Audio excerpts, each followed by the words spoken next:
Good morning बच्चों। 12th class का काव्य भाग में 5वीं कविता आ गई है, सहर्ष स्वीकारा है, और इसके कवि हैं गजानन माधव मुक्तिबोध।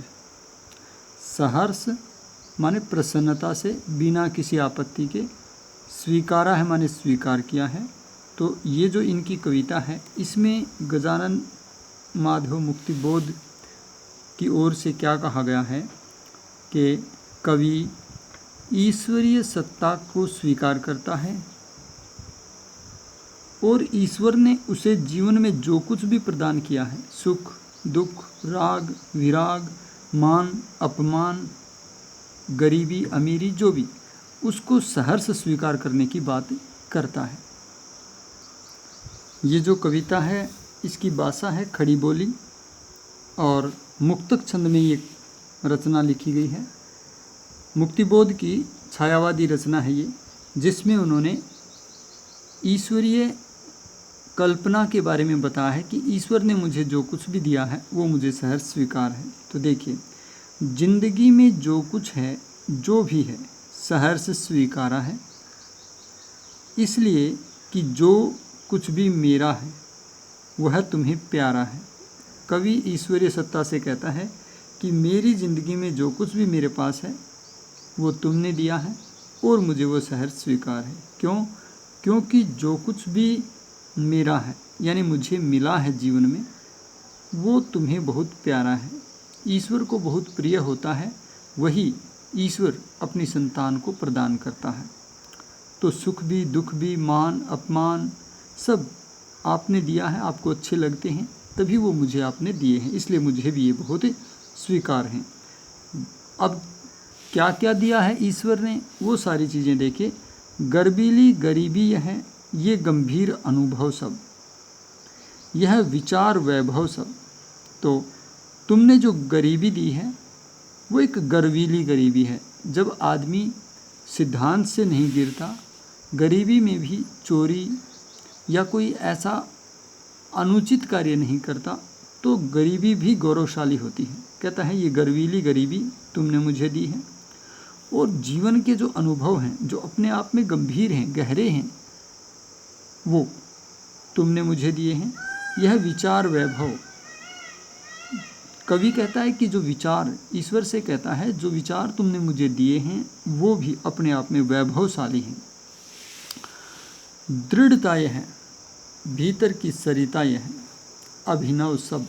कहता है और जो मेरे अंदर दृढ़ता है, अपने सिद्धांत, अपने नियम के ऊपर डटने की जो कसौटी है, दृढ़ता है, भीतर की सरिता यह है, और मेरे हृदय में जो प्रेम है लोगों के लिए, वो एक सरिता की भांति है, माने नदी की भांति है।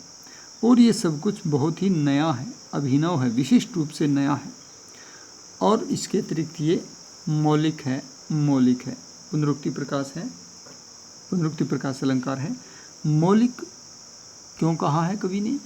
क्योंकि कहता है ये चीज़ें मैं किसी की नकल या देखा देखी नहीं कर रहा, बल्कि मेरे हृदय में ही ऐसा संतोष, ऐसी शांति, सबके प्रति परोपकार और प्रेम आपने सहज ही भरा हुआ है।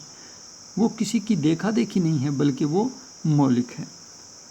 इसलिए कि पल पल में, और ये मौलिक क्यों है? इसलिए कि पल पल में जो कुछ भी जागृत है, अपलक है, वो संवेदन तुम्हारा है।